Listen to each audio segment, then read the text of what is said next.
my name is Angie. I am by trade both an RN and a bookkeeper, so I have an interesting job.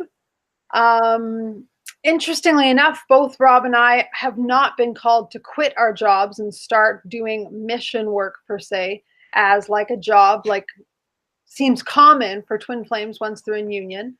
So what we've done is just shared our story through videos. That was the first calling that we had, and now we just support the twin flame community with weekly videos answering people's questions, and then also doing other videos, just teaching and helping guide people through their own journey, because we know how hard this journey can be.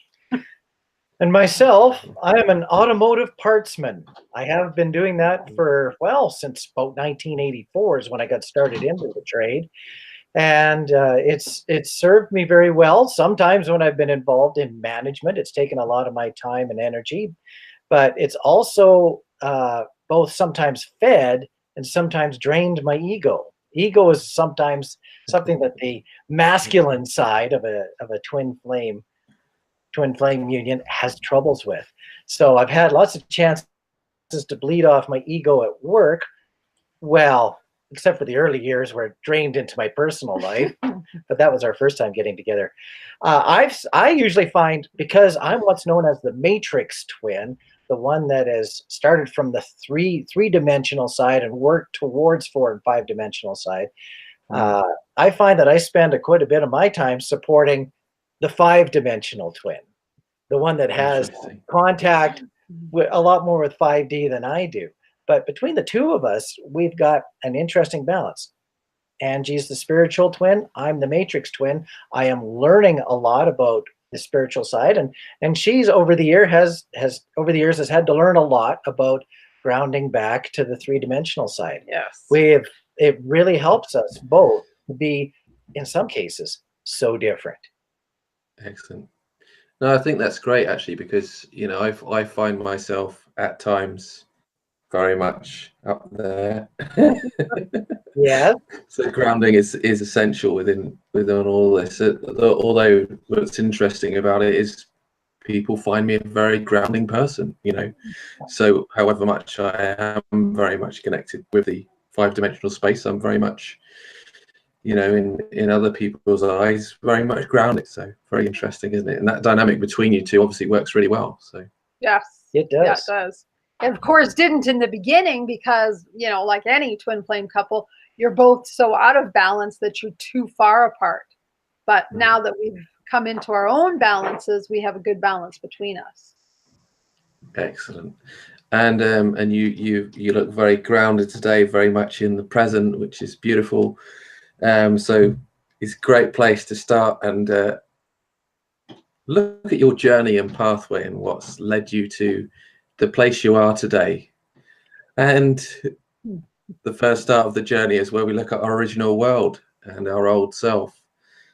So we could say we're looking at the ugly part of our journey to start off with. Well, it sometimes helps to start with the old self by starting right back in the beginning as to how either one of us or both of us even got involved with any form of spirituality. I'm going to start with me, starting from a young kid. When I was a young child, like even 6, 7, 8 years old, my family, for whatever reason, they loved water. We played on our big rivers that we have here in Canada with boats, and I learned grounding and appreciation of nature as a young child, especially the flow and movement of water. Water was very, very much a draw for me. It was a fascination. And as I grew into my teens, we were doing water activities every weekend. But it wasn't until my early 20s that I started to branch out and discover more, let's just say crystals. I would spend a year or a year and a half working on something like crystals. And then I met Angie. Now, I met Angie when I was in my early 30s.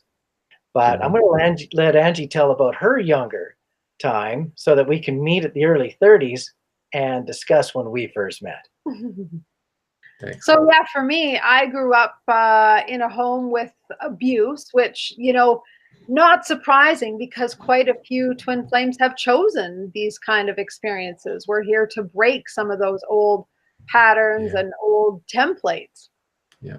So I had to work really hard at doing a lot of healing. I was 18 in counseling, doing a lot of work on myself. And after counseling and after graduating from nursing, I just felt this strong call to move to a different city. And wasn't long after, I think about a month after I moved here, met Rob. So, and it was just this weird, unique way that we met too, which again, I know is a very twin flamey thing. It's interesting how we actually ended up coming together. We both started from the city of Edmonton, which is a 3 to 3.5 hour drive away, depending upon which end of the city you're dealing with. Yeah. And we both, in our paths, moved to Calgary. Now, I moved to Calgary about 3 years before Angie. Yeah. So I had a chance to get all established here. I was chasing a career and working like crazy and playing like crazy. And then Angie moves to Calgary in early 1997.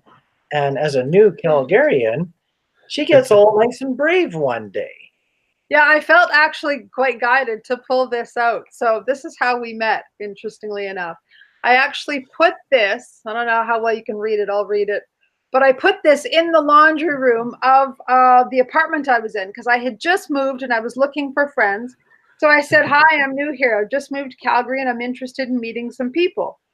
And I had even like this little tear off thing. It's so funny that I still have this. So there was these little tear offs where my phone number was.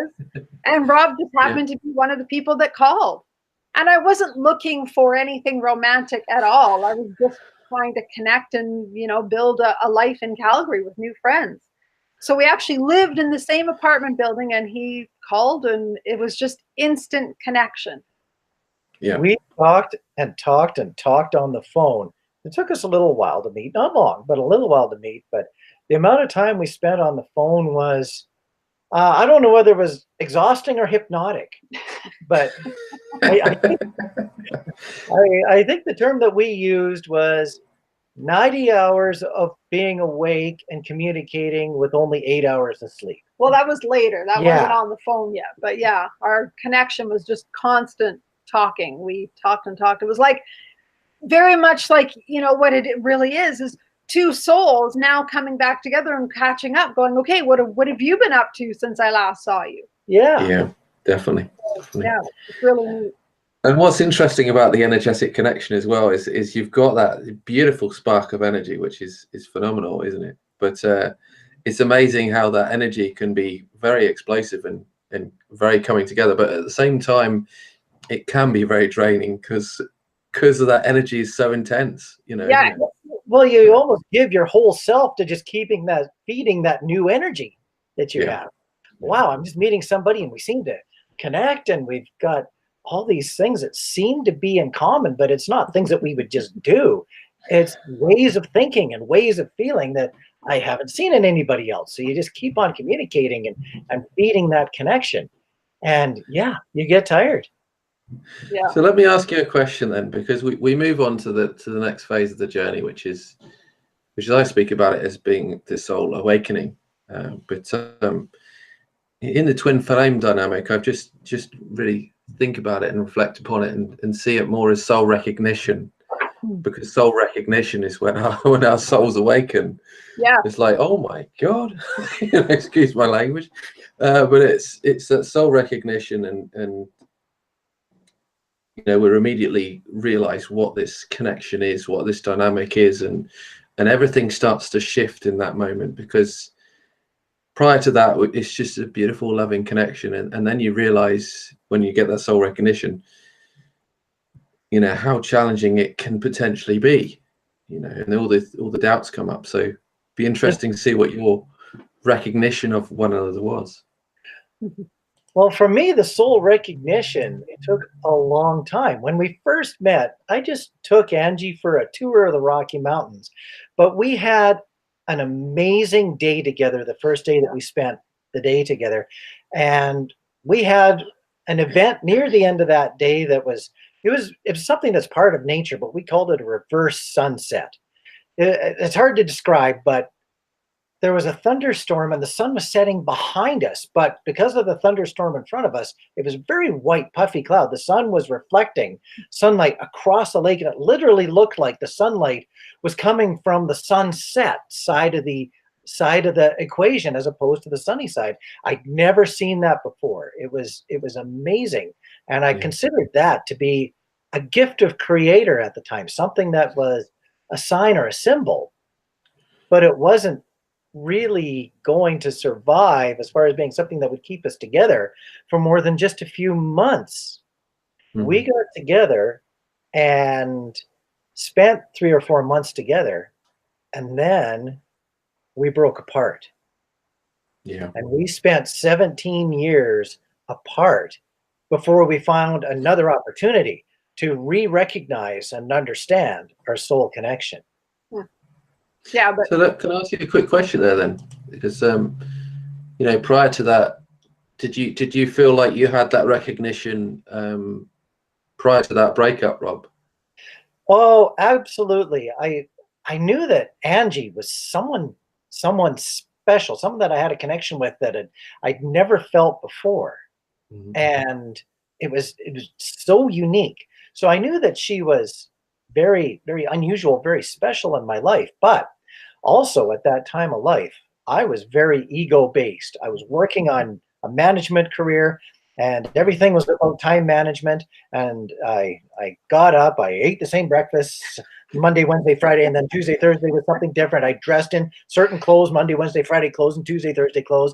And I did things on the weekend. I was planned 3 weeks ahead. I could tell you what I was doing hour by hour for the next 2 weeks.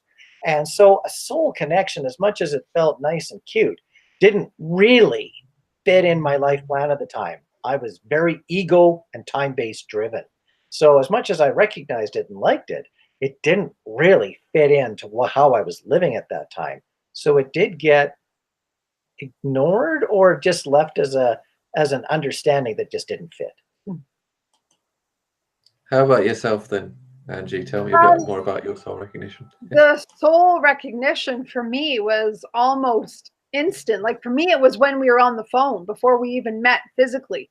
So when he called me from this note that I put up, I didn't even know how I knew him, but I just knew I knew him. And of course, synchronistically, you know, part of the twin flame journey, he had just started 2 weeks of holidays. So he said, I'm going to go to the mountains tomorrow. Do you want to come? And I mean, I was a 23-year-old single girl who had just moved to a new city, who was at that point in my life very timid, very skittish. I had only dated one other person, so I was not really comfortable with men, yet I just felt completely safe to go with him. I didn't even second guess. I just said, sure, you know, it just felt totally comfortable. So the soul recognition was there before even meeting, because I just somehow knew I knew him without even understanding anything at that point about souls, about spirit, about connection, any of that. So yeah, it was this instant knowing that there's something special about you. So yeah, it was interesting. magical. So we got together and enjoyed that connection. But again, it did break apart. It broke apart after 4 or 5 months. Yeah. Well, more like 7, but yeah. Okay. It was starting to come unraveled because we were not at the same place, same level. No. Angie was very strongly trying to practice various forms of spirituality, and I was recognizing that it existed, but not practicing it on a daily basis. So as much as we had the recognition, we didn't have at that time a similar lifestyle or desire to share that lifestyle that would allow it to grow. Yeah. Okay. So when you had that separation phase, you know, after recognition, I think we often go through this place of self-inquiry, this battle with ego. You know, ego consciousness and soul-based consciousness is where our soul says one thing and says, ooh, you know, this person is very special, you know, unique, very, you know, calls me from my soul in many ways. But the ego is saying, no, this can't be right. You know, every single time we have this sort of you know, battle inside of our heads. Did you go through those things yourself, either, you know, prior to that separation, or was it the separation that caused that? I think for me, it was even prior to the separation. One of the things for me that was triggered from our connection was a huge spiritual awakening. I started seeing angels, I started seeing auras, my psychic abilities were coming out. So, you know, I was just in this whole different realm than he was. Of course, he's more business based and go, go, go. So, you know, there was a constant frustration between us of, you know, like we didn't kind of have a good balance between us. I was way so high in 5D and he was way too intense in 3D. So yeah, I had a lot of struggle back and forth of, you know, wanting to make it work, but not seeing how it was possible. Yeah. And myself, I going into early adulthood, I had this knack, this ability, and I'd recognized it, to identify and find people that had an unlevel or unusual level of spirituality. I would find the people that were closet crystal collectors, as an example. They would, and I'd get talking with them, and I say, "Well, what do you do for your passion?" And they would talk about various things. I would find people that were spiritually based. I almost felt like a spiritual person magnet. So when I found Angie, I really had a hard time differentiating her from the others, other than the fact that we had some very distinct signs that did create a separation, but I didn't recognize how significant it was to begin with. Did you feel that sort of pull towards her, obviously, still at that time? No, I always did. From the day I first met her, she never really escaped my consciousness, either during the time we were together or even as we were going through our separation phase. During our separation phase, I actually had another 12-year relationship. We were apart for 17 years. And that particular relationship was another person who was very spiritually based. And their growth and what they were learning along the way, of course, I participated in. I watched over her shoulder and then watched what she was going through. And many, many times I would see her learn something, and then I would learn it with her, and I'd go, oh, well, you know, if I only kind of knew this more when I knew Angie. And and it felt like an ever growing education through the growth of others and my own growth that caused me over the years to start to understand what Angie and I had gone through years before. So in many ways we're in this 12-year relationship, obviously, but in some ways you were being guided back to her in these moments of consciousness of, you know. Yeah, it always seemed to be that Angie was my benchmark. Whenever I'd learn something, I would be thinking, well, what would Angie say, or what would Angie do, or oh, maybe that's what Angie was talking about all the years before. Yeah, it was like playing a big game of catch up. So we speak about like Rob, obviously you regard yourself as the masculine counterpart, and Angie, you're the feminine, would you say? Yeah. Would that very much correlate to the push and the pull energies as well between you two? Some, a little, yet not always. Like, it's often the masculine that's the runner and the feminine that's the chaser. I was very much the runner in our connection. In fact, that's one of the biggest reasons we broke up, is because I kept pulling away, and he finally was like, if you want to go, then go. Yeah. So yeah, in that sense, you know, we were a little opposite than the normal sort of flow of twin flames. I just had so much fear from, you know, my childhood, and then being all so vulnerable. It just was like very overwhelming for me to feel this much of intense love. And also, I had been, by the time I met Angie in my life, I'm nearly 10 years older than her. I had already been through, well, here I go. I'd already been through a marriage and a divorce, and I'd seen normal relationships come and go, and had been involved. So I felt like I had a bit more resilience and experience that would allow us to maybe have some differences, but still be in communication. And a lot of things that Angie was feeling, was brand new to her. She Completely. was younger in life, and she didn't know what to do with some of it. So sometimes when it scared her, she would turn mean and push me away. I think that's the interesting thing about these connections is, you know, I've been on my spiritual journey for a long time, and I'm still fairly young in many ways. But you know, being on my spiritual journey, I thought, you know, I'd encountered quite strong connections and things like this. And you know, with certain connections, that intensity you can't ever prepare yourself for. No. You know, however much you want to say, oh, I'm going to be ready, I'll be fine, whatever is thrown at me.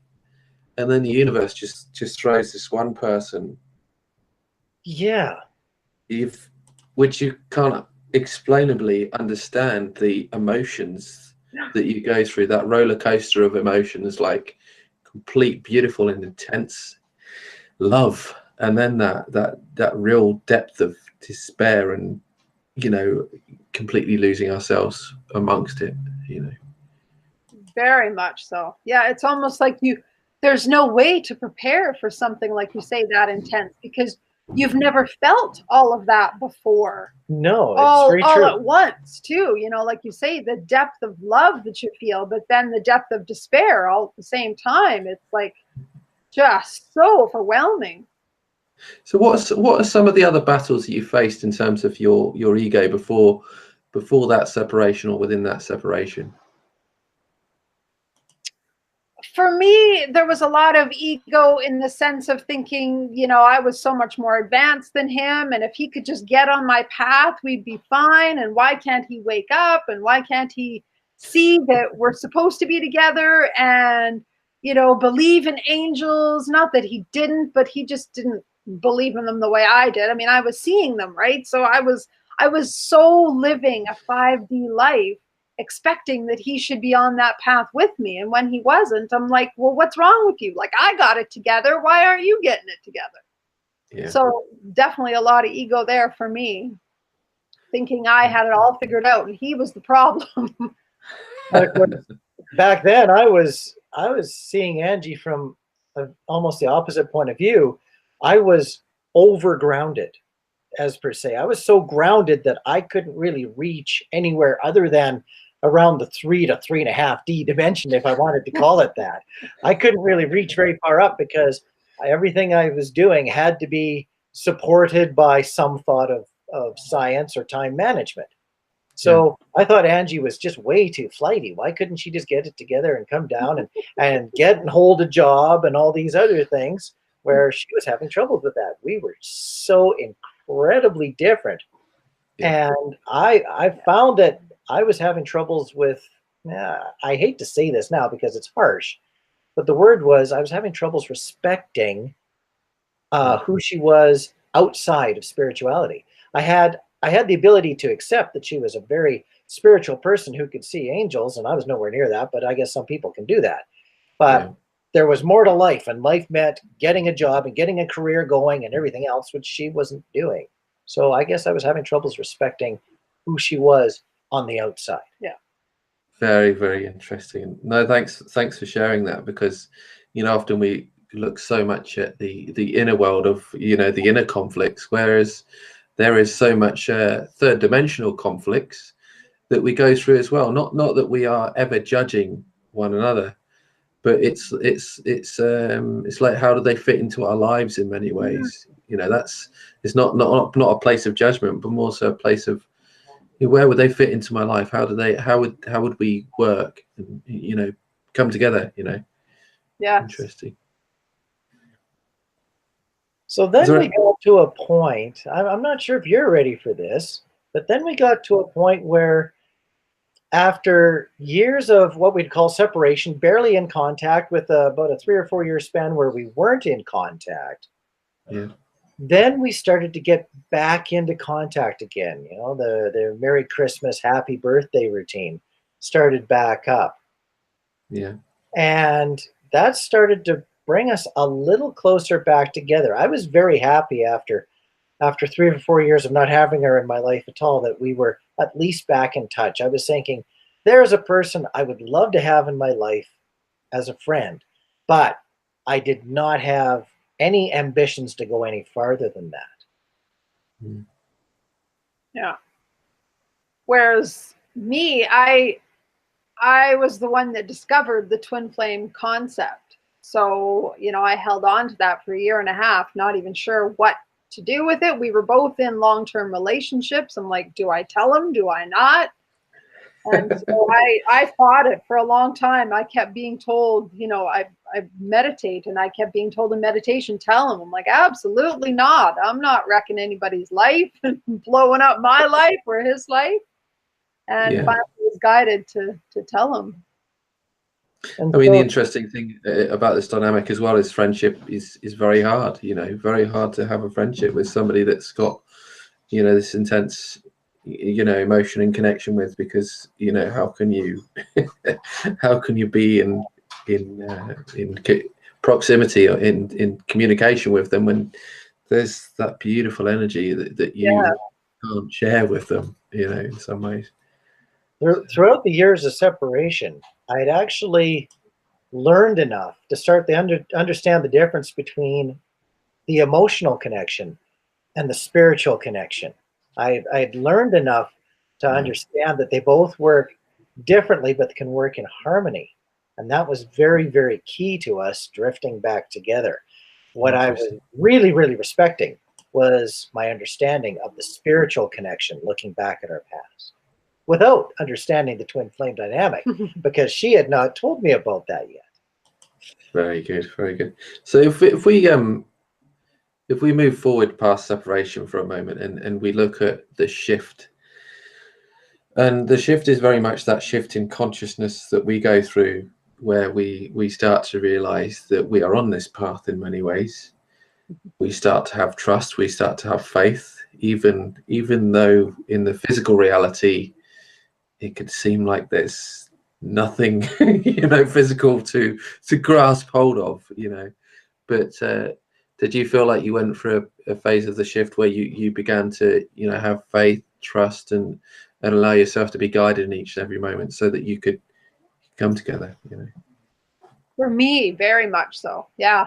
All the years we were apart, I, you know, continued growing, not even understanding why I was growing, but I constantly felt this push that I had to heal this and deal with that and face that. And even though I wanted to walk away from spirituality after we broke up, the draw just kept pulling me further and further in. So I was constantly reading books and learning and growing.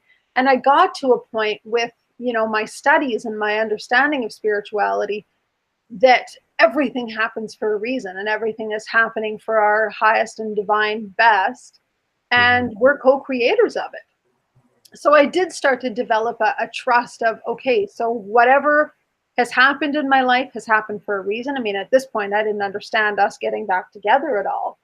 But I was able to give it a peace and have a peace of mind with it and go, okay, it had a reason, whatever that was, you know, whether it was my soul's growth, I didn't know at that point, but I was able to just honor my journey and trust the flow of life instead of being so rigid and trying to push the flow of life all the time.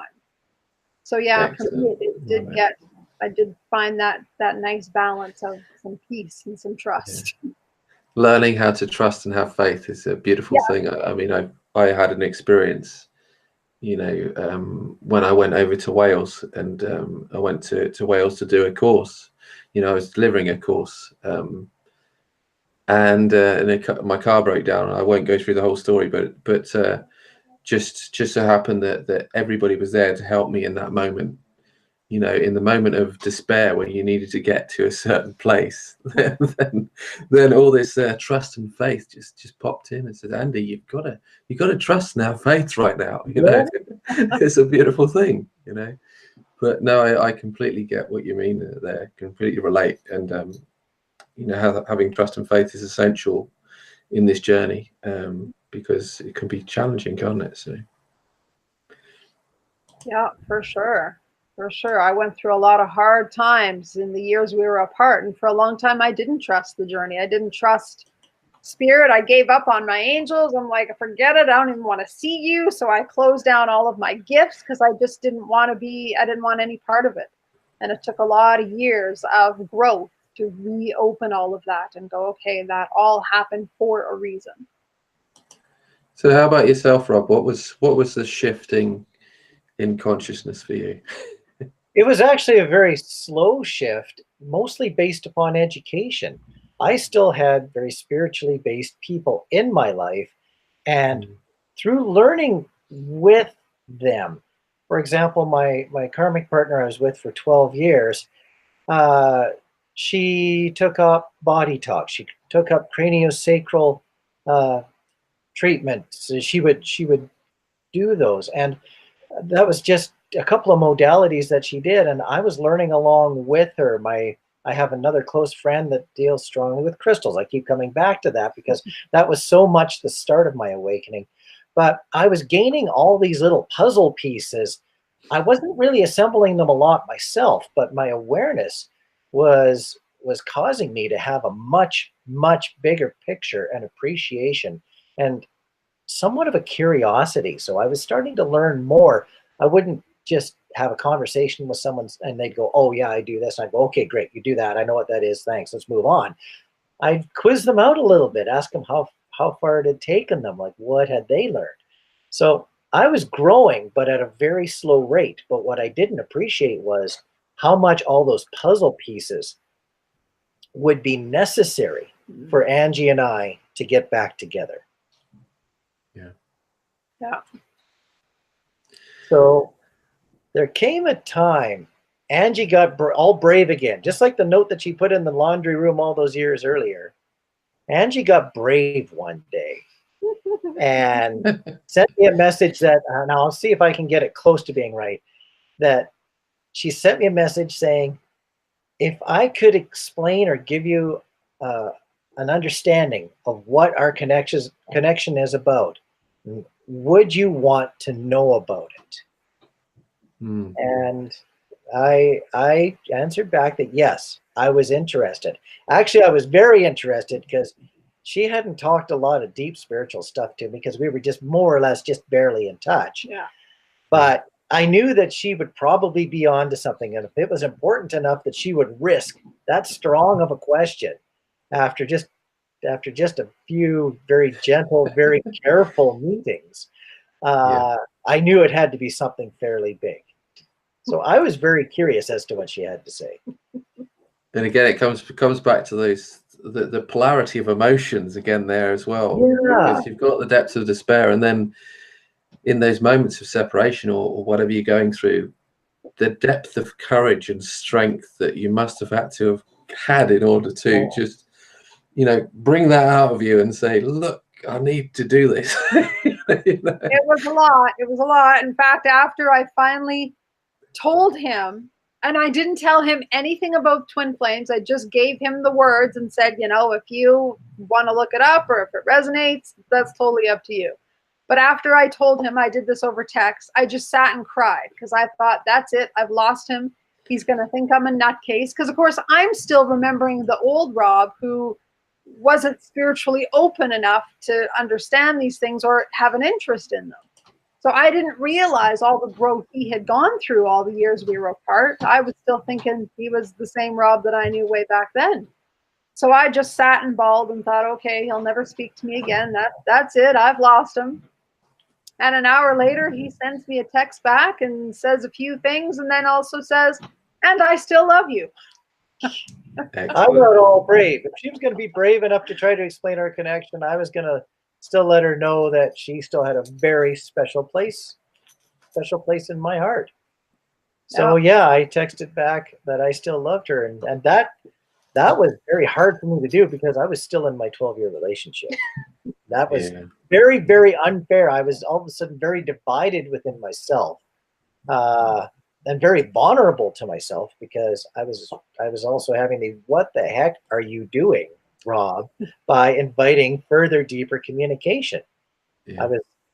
At that point I was afraid it was going to be another whirling vortex of communication that would just confuse the heck out of me. So if we move further on your journey now into the phase of transcendence where you really get to the depths of all your learning, your growth, and you really transcend your consciousness, where you can in many ways come into union. You know, I believe each and every one of us, you know, we are all individuals on this journey, whether we like it or not. We've got our own challenges, and for me, it comes back to our core wounds. You know, what are our core wounds that we have to work through in order to not only come into union with ourselves, but then allow ourselves to you know, come into union with our counterpart, wherever that might be. You know, so what would you say your greatest challenges and obstacles were, and what would you say you learned the most from them? Oh, goodness, that's a big question. For me, I think the two, if I had to limit it to two, it would be trust and abandonment, were my two biggest core wounds that I had to heal through.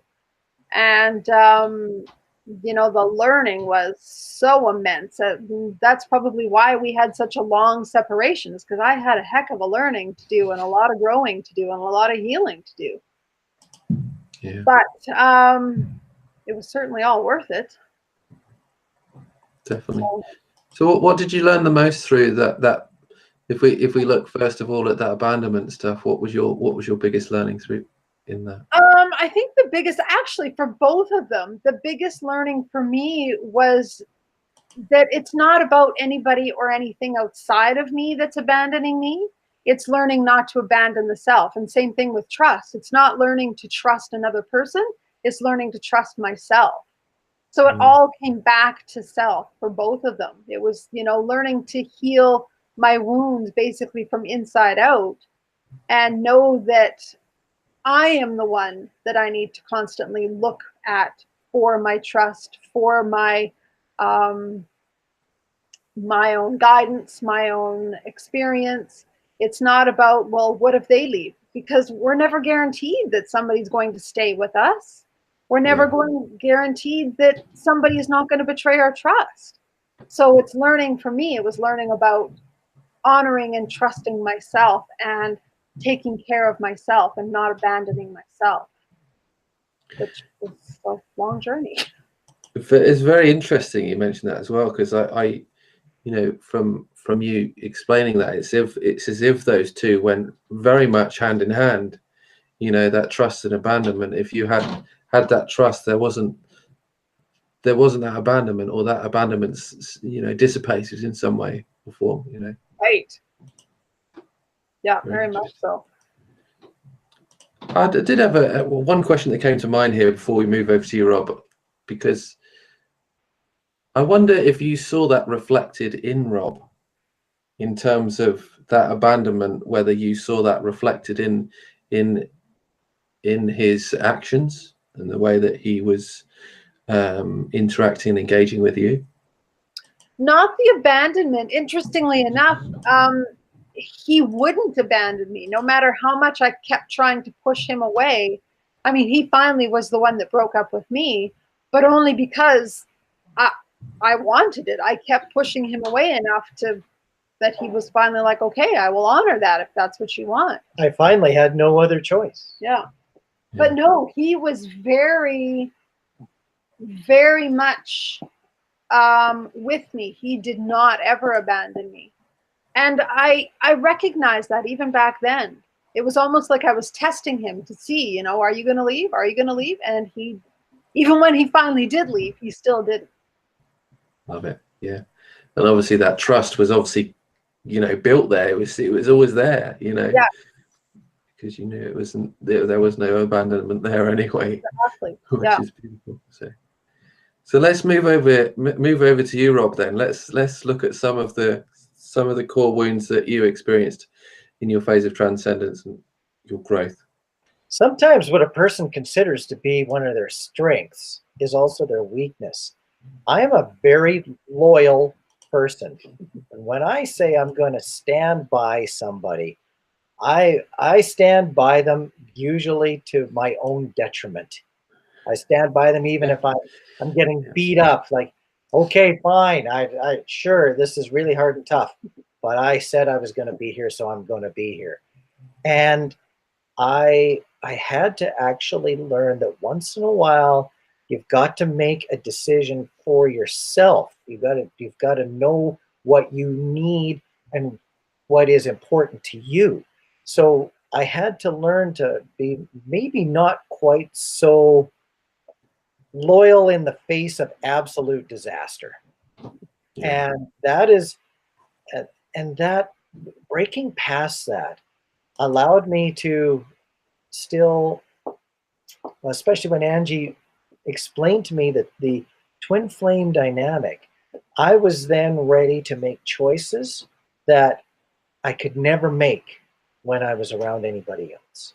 I'm able to make choices to look after myself for a change instead of always looking after the needs of others. I over nurture sometimes terribly, and I probably still do. But Interesting, isn't it? You know, yeah, that's that feminine trait coming in. You know, the inner feminine, which is good. and I've been told I do have a lot of feminine trait in me. I could be the nurse, maybe. No, very much so. But still, I'm still the guy that wants to go out and play a rough game of football too. I'm sometimes so diverse it's hard to understand myself. Good.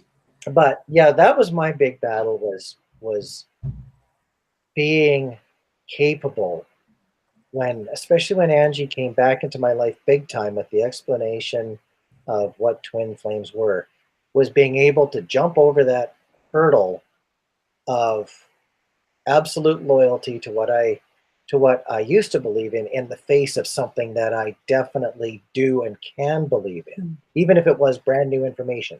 It totally made sense, and I was able to bend over it. That's really a tough description. Excellent. That's excellent. Like, if you think about both of your learnings together, then how do you feel like your wounds have supported one another? Well, I think that Angie and I both saw, especially as we were drifting back together and just starting to learn about twin flame stuff, or maybe even just a little bit before that, we both saw that we had grown in the direction that was important to the other person. She was more grounded. I was a little more spiritual, although we hadn't yet learned how much both of us had grown. We had seen those changes in the right direction. So as soon as we started testing those boundaries with each other and saw that there was more than even what just met the eye, there had been more inner growth on both sides, it started a whole realm of rediscovery all over again, just like the first time we met. Excellent. Did you want to add something there, Angie? Yeah, I was just going to say, so if we're looking at his wounds versus mine, mine were abandonment and trust, and his was more like loyalty to, like he's saying, the detriment. I think it became a nice balance that I had to learn it wasn't about another person being there for me. It was about me being there for me. And I think his sort of tied in with that because he had to break some loyalty ties in order to be loyal to himself. Yes. Instead of being loyal to other people all the time. So for both of us, our healing came back to, ourself, learning to have a relationship, a connection, and basically an honoring of our own selves. We talk a lot about mirrors and mirroring, and we were mirroring our new selves and our old selves, our old wounds back and forth to each other. And when we got back together, those mirrorings weren't near so terrifying. We were able to start to learn together on them. Instead of being triggered from them. Yes. Definitely. Yeah. I can relate to that as well. I very much see myself in you, Rob, anyway, in terms of my loyalty. I'm very much that giving of loyalty to others, and I'm learning that journey of learning to love and honor myself, be loyal to myself, so that like you have gone through, having to break relationships in respect that I've got to love and honor myself. And it all comes back to self anyway, because that's all about unification within, isn't it? And learning that, not in an arrogant way or any way, any shape or form, but we are the most important people in our own lives, you know. Yes. Um, If you can't honor who you are within yourself, it's very hard to be able to present yourself to others in a way that they can also understand and respect and be stable with. yeah. So when I finally broke my one of my number one rules, of course, a person always has many rules that they've lived with in their lives, but when you finally become a little more flexible with those rules, for example, the rule of when a relationship ends, that means it's over. You can never be more than friends again. You back it off and maybe allow a bridge back for that person, but never, ever would I ever date someone again once the relationship had ended the first time. Yeah. I had to bend that rule. That rule was waiting there right in front of me to be bent when Angie came back. Excellent. If we move further on again, then, so we've gone through, you know, battling with our own egos, you know, learning how to disconnect from the conditions of society and the culture at which we live, so that we can find ourselves. We've healed from those deeper wounds now, you know, the core wounds, or at least we've healed the depth of those wounds in many ways. Now we're learning to come into unification with ourselves. So what was before coming into union together, what was the unification like for yourselves within yourself? For me, it was very freeing. You know, when I finally realized that I didn't need to worry so much about what another person did or what their actions were, because I always had myself. You know, before I was very codependent and I used to rely on everybody else and I was looking to them for all of my needs being fulfilled. Once I finally realized, wait a second, I am the one that can do that. And I'm the one that needs to do that. It was a very freeing experience to realize I don't need anybody. I may want people in my life, but I don't need to have anybody. I don't need anybody to rely on for my own safety, my own comfort, my own nurturing. So it was a very nice experience to go through that. What would you say that feeling, if you could define that feeling with one word, what would you say it would be for you? I would say freeing. Literally just that freeing Very word. freeing, yeah, because there was no Beautiful. more attachment to other people. There was no more requirement of thinking I needed someone else. So how about yourself, Rob? Tell me more about your phase of unification and how you became at one with everything. I would like to go to the one word. I like the word that Angie chose. Mine was my one word, and then I'll have to discuss it, would be allowing. I learned to back off on my rigidity from the point of view that as much as Angie and I were getting back together and we were sharing bonds and building bonds and understanding bonds that we had together, in some ways we were still very different people, but I was learning to allow our differences so that we could still grow as individuals, which is very, very important, but also still grow as our twin flames, keep on mirroring ourselves and learning to understand ourselves and seeing ourselves, which sometimes can be a little bit scary when you see yourself reflected in somebody else. That's one level of learning, but learning to accept that sometimes you see things that you like and sometimes you see things that you don't like, but you need to allow them to exist and continue to grow, or else growth is stifled. That's what I needed to learn. People didn't have to be, and Angie didn't have to be exactly like me to fit in my life. Yeah. And with that, the unification was about allowing our commonality to be what allows us to be together and what we enjoy, but our differences to still allow us both to grow as individuals and then bring those growths back into the relationship as a common learning. That allowance had to be there. That's amazing. No, that's really amazing. It's amazing. Yeah. Yeah, unification is a beautiful process. I think we go through many different phases of unification within our lives, regardless of our twin flame journey. But when it comes to the twin flame dynamic, it's kind of a different experience in many ways, isn't it? Because you've got that. I see Angie now more as amazing than unusual. That's just a little shift, but it's an important shift.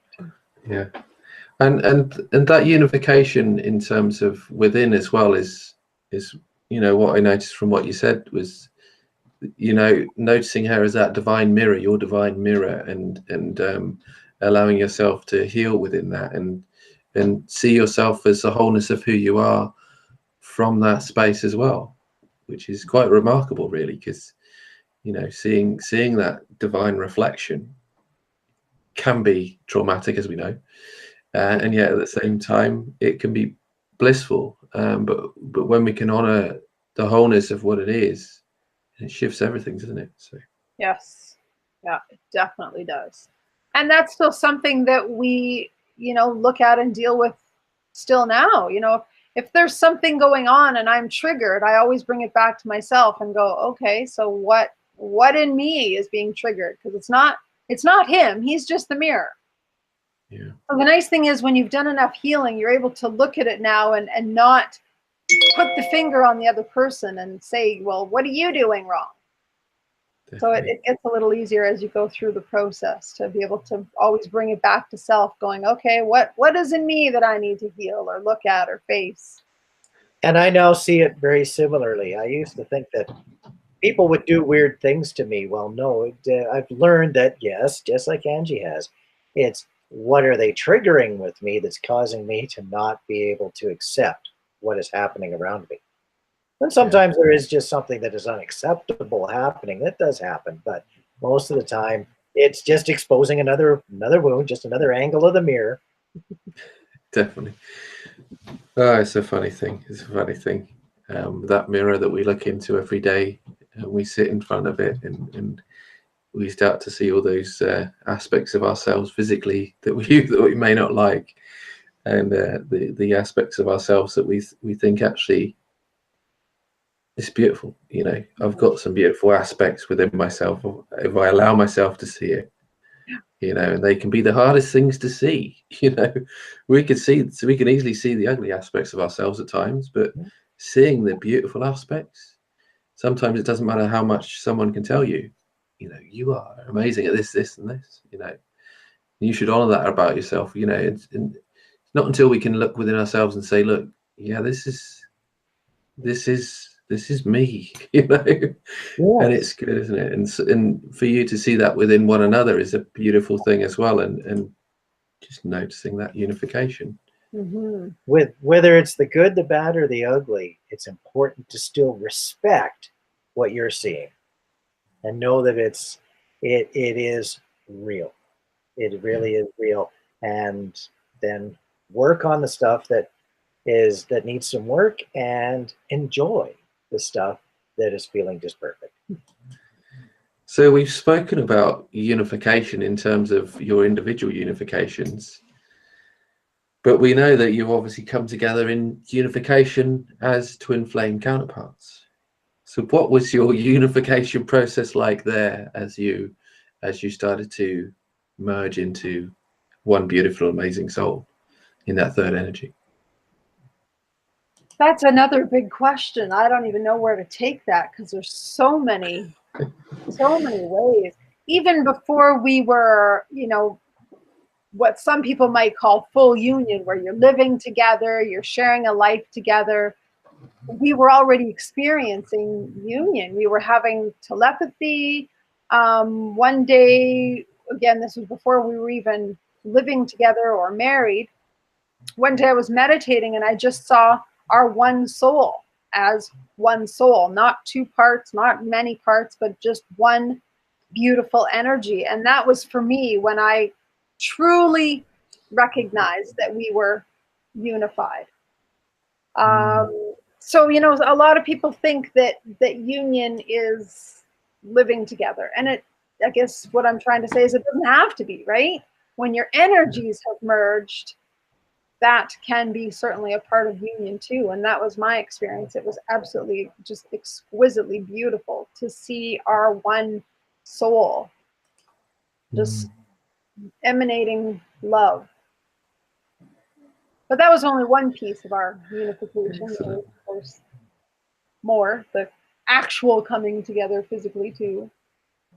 Well, and that's almost hard to comment on, because if with the, boy, I don't even know how to even word this. I was playing a lot of catch up, because as much as I'd grown to a spot where I knew that, yeah, I could keep up to the 1997 Angie now, I could understand what was going on. She had become the 2014, 2015 Angie. And I felt like I was still playing a lot of catch up, but I had to just, I really was trusting that some of the things I could feel but not describe, she would come back to me with the with her far greater insight and explain it to me in a way that I would understand. And sometimes it didn't make a whole lot of sense, but I knew that was just me not growing enough. Other times she would hit the nail on the head, and I would actually finish off what she was describing as being part of her. And I would finish it off in my own words, because it would just pop to me. It would just pop to me. Well, even, for example, when I told him we were twin flames, he had never read anything about it. He had not heard the term before. Not at all. And yet he was explaining to me what twin flames were. He just knew. Within a matter of minutes or a day. And I hadn't done any research. It just was coming to me.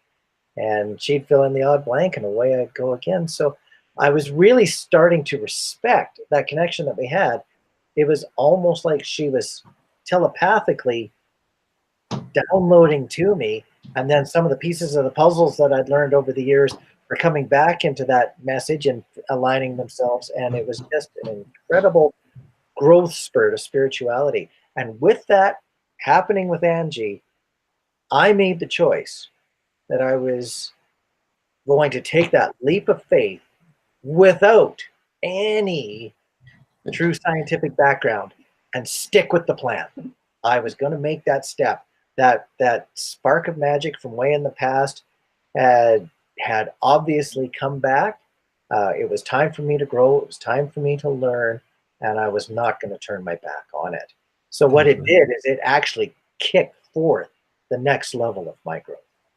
And there's no unrespecting that. It was absolutely solidly a path I was going to take. And that's amazing. Like, just connecting with both of what you're going through. Like Angie, noticing your souls as one, in the 5-dimensional space, and Rob, you noticing the connection in the 3rd dimension as well. So it's, you could say the merging of both worlds, into one, in terms of unification, which is a great thing.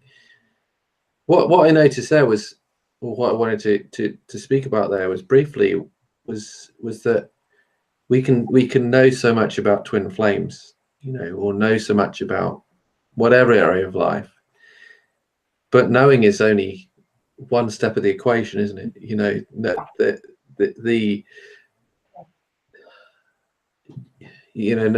Learning and knowledge is only one aspect of consciousness, and you could say that's just ego. Yes. And what's beneath the surface is that soul cleansing, that soul healing, that integration, and the loving oneself is really the essential part of the journey, isn't it?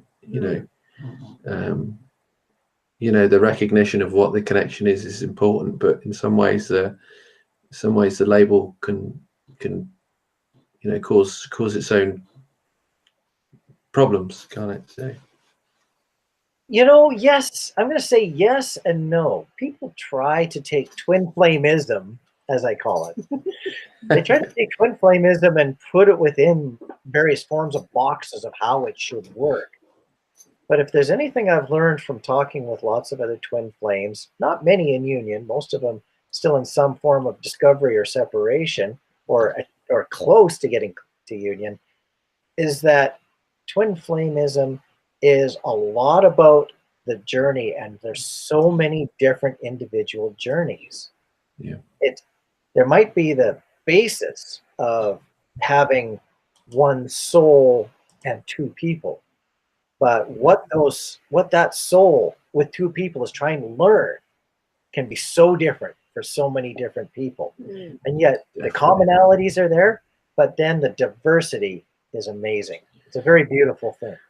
And that's where I think, yeah, no, I completely agree with you in terms of labels there, because, you know, once we can understand what the connection is, we can realize the, you know, the reflections that we are learning from one another, and what it's what is teaching us as individuals about ourselves, because Yes. it is very much about the ascension path. It's all about, you know, learning to love oneself and come into union with who you are. But I find for me it's about conditioning. You know, what conditions are we placing on anybody in our lives? You know, whether it's our family, our friends, you know, soulmate, or even a twin flame. What conditions are we placing upon to them, which we're in essence placing upon ourselves? You know, so Very, very true. Very true.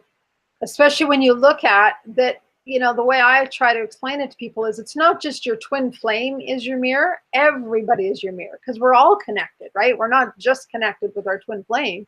We're all connected. We're all from the same source energy. So yeah, I think what you said is very, very valuable there. I think one thing that I find interesting about that, we are all mirrors, and yet at the same time, our twin flame is literally the divine mirror, you know, in everything, you know.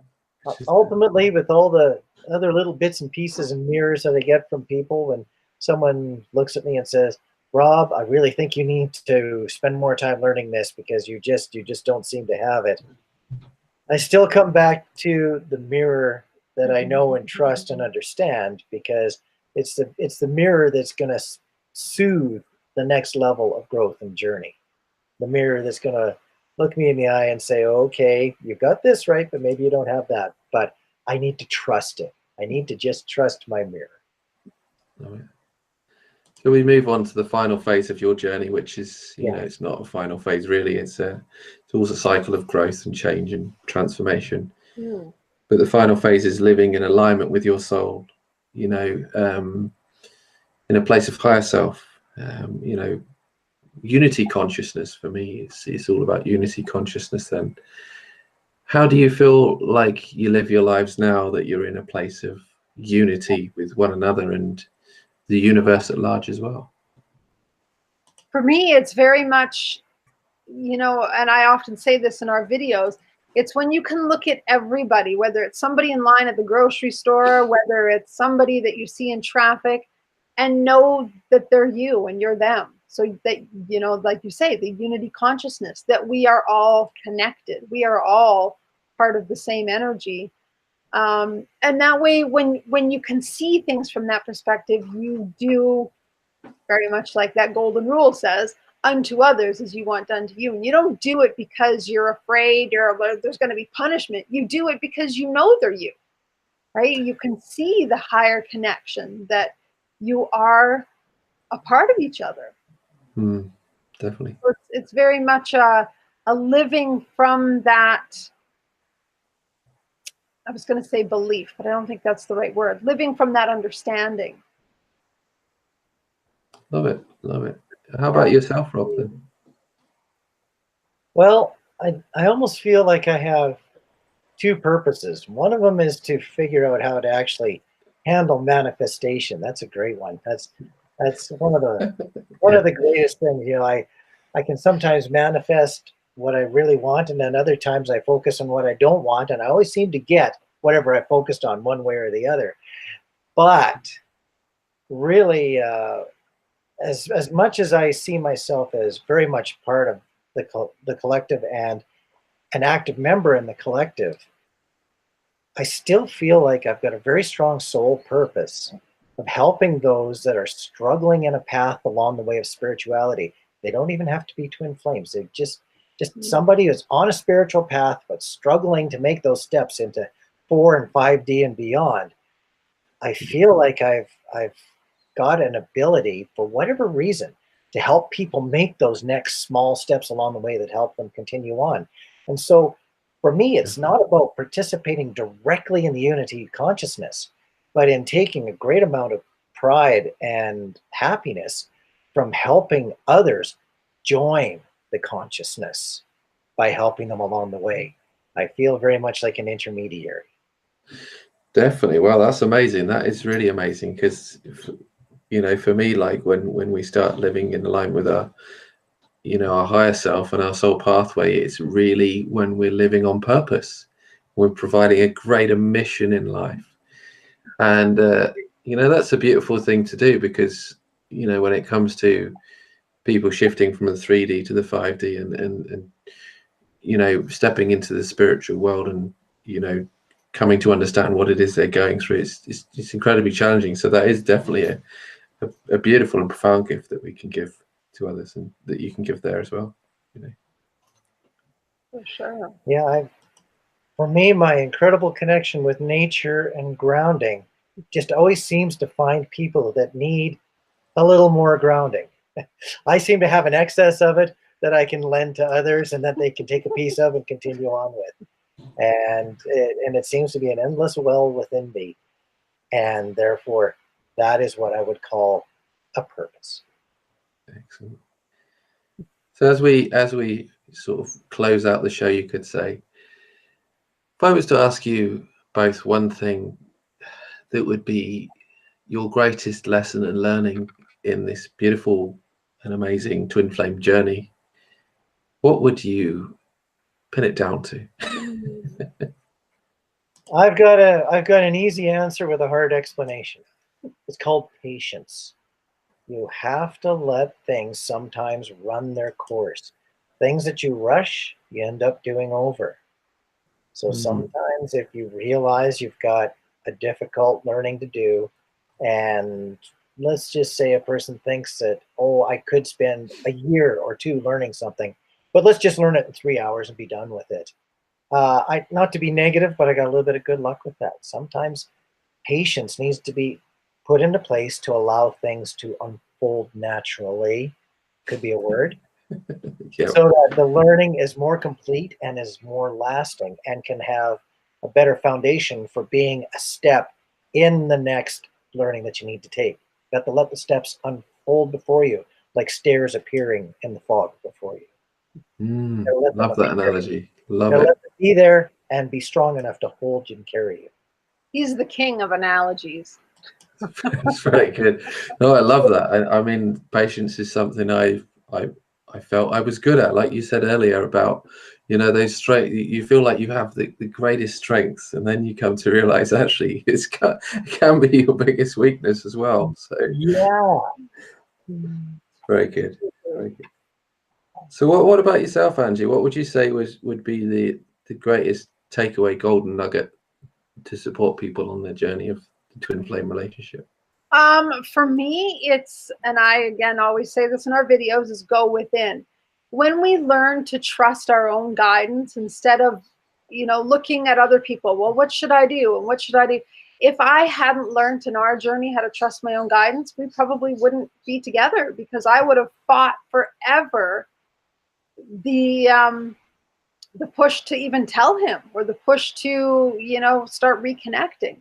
So when we learn to honor our deepest soul's wisdom, man, does it ever take us far in our journey. You know, we can be so intellectual, but when we can get out of our head and go into our soul, and really soul, higher self, whatever people resonate with, it really takes us so far. So yeah, that's been my biggest lesson, is just listen within and honor. And I love what you say there as well, in terms of connecting with inner wisdom, you know, your inner wisdom, and trusting that.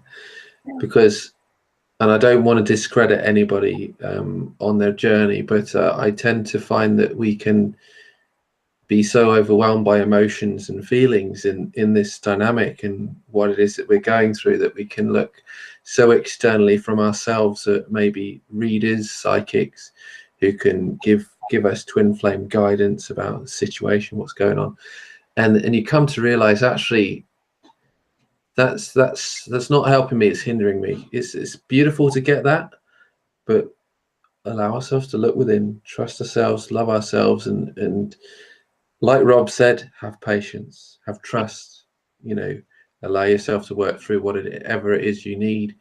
Go to look at your deeper inner wounds and whatever that might be. But no, I love what you said there about looking within, because Yes, it is where you find the answers, isn't it? So It really is. I mean, and especially on this journey, because everybody's journey is so unique. Somebody outside of you can't give you the guidance and say, well, you should do this or you should do that, because they're not the one living your life. They don't know the connection that you have with this other person, this same soul that is you. So how can they give you the right guidance? every connection is different. It has its own signature. It's like individual snowflakes. Snowflakes don't tell each other how to fall. They just do it in their own way. definitely. So tell me a bit more about yourself and your work and what you do today with Twinfinity. So yeah, basically how we started it, just to kind of go back, is we went to a workshop that was being put on, and in a second workshop that we went to from the same people, they had asked us if we would tell our story. So we told our story, and everybody was just wowed, because of course, you know, to have, first of all, have met so long ago, before twin flames were even a thing per se, was kind of unique. And then to have so long of a separation, 17 years is quite a long separation. Very long. Though there's people that have had even more, you know, there's people 25, 30 years on the journey. Hats off to them. Wow. So yeah, I mean, people were just completely wowed by our story, and we're going, what's the big deal? Like, it's just our journey. So it gave us a recognition of how important it is for other people to hear other people's stories, to, you know, give them hope that, okay, even through all the challenges, even through all the heartache, you can make it through this. So we were guided to just start telling our story, first of all, as part of our mission. And then once we were done that, we've just, of course, through our story, we started getting a lot of questions. I used to spend a lot of my evenings, like hours at a time, just answering people's questions individually. And then we finally started doing question and answer videos. So we do a couple of those every month, just to, you know, support the collective and helping, because of course this is a very unique journey. It's a very hard journey. So a lot of people have questions. So yeah, we just answer people's questions in videos. And then we also now have started a new series called Creating Union, and just all the different things that it takes to come into union. And what we always explain to people is, we're not just teaching you how to come into union with somebody else. We're teaching you how to come into union with yourself first, of course, because union with another can't happen until you have union with self. So yeah, we just offer a lot of videos. We also have a Facebook page where we do, you know, just share different things, share insights, share channeled messages, share pieces of our own journey, whatever, to help inspire people, help people have hope. And if somebody else gives us a pointer or two that we resonate with, we pass it along. Yeah, definitely. And for those of you who are listening and connecting with this video in the recording, all of their links will be below this video. So you can find out more about Angie and Rob and Twinfinity below. You'll have links to your Facebook page, Instagram. I know you're connected on Instagram because we've connected there. Yeah. And obviously your website as well. We'll make sure all the links are available to you. So just wanted to finally say it's really been a pleasure sharing your story and listening to your story, because, you know, as we've mentioned, you know, each and every journey is unique, and it's, you know, it's an individual journey. However much it's that parallel journey of, you know, coming into partnership, you know, somewhere along the lines. It's been a real pleasure connecting with you with it. Yes, and you as well. This has been a lot of fun. Thank you. Absolutely. A pleasure. Is there any last parting words of wisdom to share? I think just, to help people know that there is a purpose in everything they're going through. So many times they'll be like, well, this happened, and oh my gosh, is he ever going to speak to me again? Or is she ever going to call me again? And to know that, number one, you can't screw it up, in my opinion. You're one soul, so you're always going to come back to each other, no matter how much you trigger each other, no matter how much you frustrate each other. So just trust the path, trust the divinity in it. And also, the biggest thing is trust the divine timing, that, we may think we're ready for union, and we may think we're at a place of wholeness, but our soul really knows. Our soul really knows when the right time is. And if we just honor that divine timing, things will flow as they're supposed to. And for me, it's a lot about respecting the people around me. I've learned so much from people who have been either mentors right down to the people that have annoyed the heck out of me simply because of the way that they are. They've all been in education. So respect the situations or people or whatever it is around you. It all is part of a purpose. And don't be afraid to wait for a little bit of an answer. Everything doesn't have to make sense right away. Back to that patience. Patience, patience, patience. That's what happens when people get stuck. That's what I always preach. And, a day or a week or a month later, the patience usually pays off. Excellent. Well, thank you again for joining me. Thank you all for listening. Do hope you found this to be valuable today, and I will connect with you again in another video. And with that, I will say bye for now. And thank you again, Rob and Angie. Thank you. And bye. Bye-bye.